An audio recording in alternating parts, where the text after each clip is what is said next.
Algeria has taken the bold step of passing a bill that calls on France to apologize and pay reparations for more than a century of colonial rule.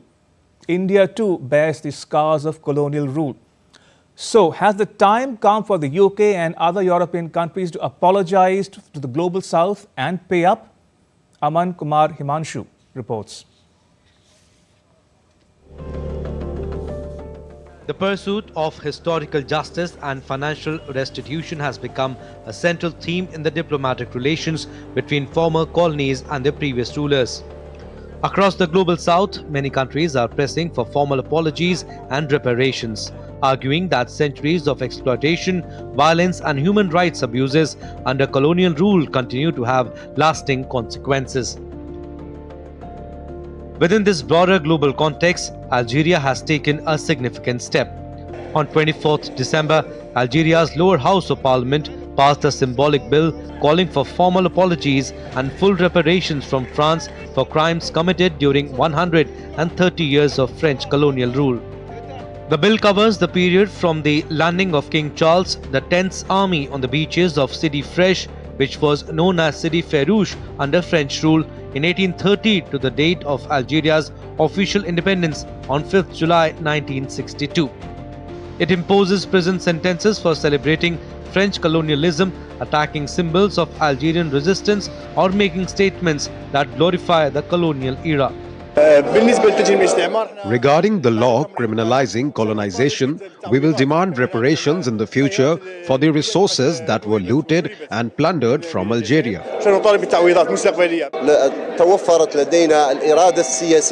We have the political will to condemn French colonization for the indescribable crimes it committed against the Algerian people during the French occupation of Algeria, and to tell France and the French state to bear the responsibility for the crimes committed by colonial France against the Algerian people. At the heart of Algeria's demands lies a call for comprehensive historical accountability. Algiers is demanding a formal apology from France for the violence, massacres, torture and systematic oppression during the colonial era. It is also seeking reparations and restitution for resource extraction, looted cultural artifacts and the lasting environmental and human damage caused by French nuclear tests in the Sahara. Beyond compensation, Algeria wants France to acknowledge legal responsibility for colonial-era crimes, particularly during the War of Independence between 1954 and 1962, in which 1.5 million Algerians were killed. Algerian Parliament Speaker Ibrahim Boughali said that the legislation sent a clear message, both internally and externally, that Algeria's national memory is neither erasable nor negotiable. Analysts say that the Algerian bill carries no weight, so it is largely declaratory in nature, but its political impact is significant. It underscores Algeria's insistence that historical accountability remains central to its relationship with France. Paris slammed Algeria for a hostile act that threatens bilateral efforts to heal wounds of the past. In 2017, French President Emmanuel Macron had described elements of France's history in Algeria as a crime against humanity, but stopped short of an official apology. But today, the resurgent far right in France celebrates colonialists. Similarly, in August 2025, President Macron admitted French repression in Cameroon's independence struggle. But he fell short of offering a clear apology for the atrocities committed by French troops in its former colony, which gained independence in 1960. Algeria took action just a few weeks after African countries made a collective resolution for recognition and reparations for colonial-era crimes. The economic cost of colonialism in Africa is believed to be staggering. Algeria suffered some of the most brutal forms of French colonial rule. Nearly 1 million European settlers held greater political, economic and social privileges, even though Algeria was legally part of France and its men were conscripted in the Second World War. Hundreds of thousands died in Algeria's revolution, during which French forces tortured detainees, disappeared suspects and devastated villages as part of a counter-insurgency strategy to maintain their grip on power. The debate over colonial reparations is not limited to Africa. India, a former British colony, bears deep and lasting scars from European rule. British colonialism in India was not merely a political occupation. It was an extractive economic project that systematically drained wealth, dismantled indigenous industries, and entrenched poverty. Indian parliamentarian Shashi Tharoor is a prominent voice articulating this argument on the world stage. He has repeatedly said that Britain's industrial prosperity was built in large part on resources and revenues extracted from India.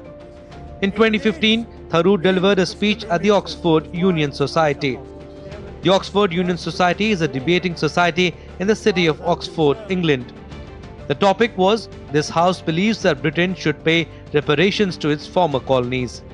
Tharoor spoke about how colonial powers exploited and ruined India. He argued that Britain's rise for 200 years was financed by its depredations in India. India's share of the world economy when Britain arrived on its shores was 23%. By the time the British left, it was down to below 4%. Why? Simply because India had been governed for the benefit of Britain.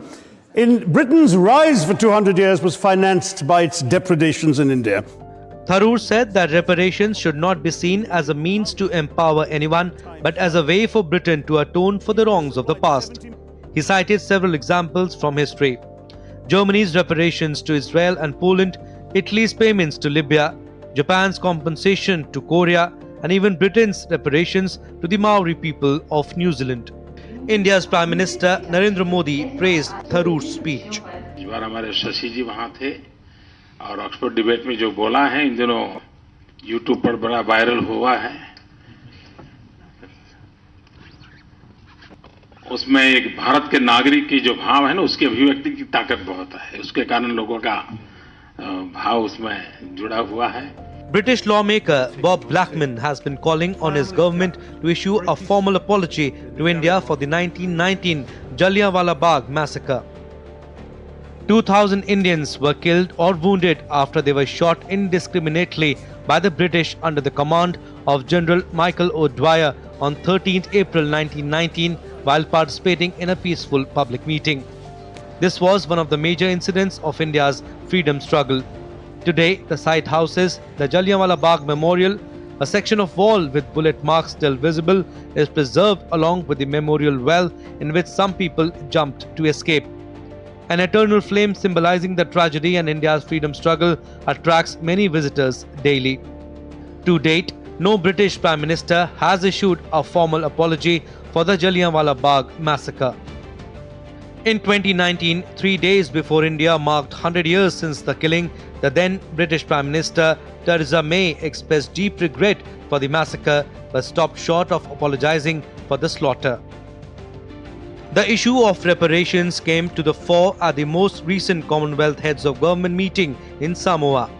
Attended by King Charles III, British Prime Minister Keir Starmer, and leaders from 56 other nations, the summit saw former British colonies deliver a direct message that the legacy of the transatlantic slave trade and colonial exploitation must be addressed. In a significant moment of acknowledgement, King Charles described the history of the British Empire's role in slavery as painful. He said that while the past cannot be changed, the Commonwealth must commit to finding creative ways to right the inequalities that endure. But the UK government entered the summit with a clear intention to avoid the topic of financial restitution. Prime Minister Starmer rejected calls for an apology and monetary reparations, urging delegates to focus on modern challenges such as climate change rather than endless discussions about the past. In contrast, leaders from across the Commonwealth, particularly from the Caribbean, pushed strongly for a formal acknowledgement and financial redress. Unlike Britain, the Netherlands, Belgium and Germany have publicly apologized for their colonial-era atrocities and involvement in the slave trade. In 2023, the King of the Netherlands has formally apologized for his country's role in the slave trade. It followed an official apology by Dutch Prime Minister Mark Rutte in December 2022. In December 2025, the King formally apologized for the Netherlands' role in slavery during the first state visit the former colony of Suriname in 47 years. In 2019, Belgium's then Prime Minister Charles Michel apologized for the kidnapping of thousands of children born to mixed-race couples during colonial rule in Burundi, DR Congo and Rwanda. In 2022, Belgium's Prime Minister Alexander De Croo officially apologized for the death of Congolese leader Patrice Lumumba, who was assassinated in 1961. In 2021, Germany apologized to Namibia for its colonial-era massacres. Germany's mass killings of Nigeria's indigenous Herero and Nama people in the early 1900s has been referred to by many historians as the first genocide of the 20th century. In November 2023, Germany's President Frank-Walter Steinmeier apologized for colonial-era killings in Tanzania.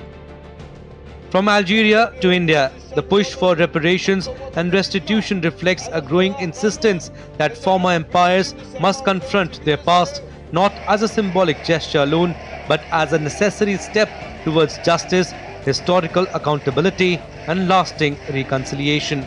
Aman Kumar Himanshu for DD India.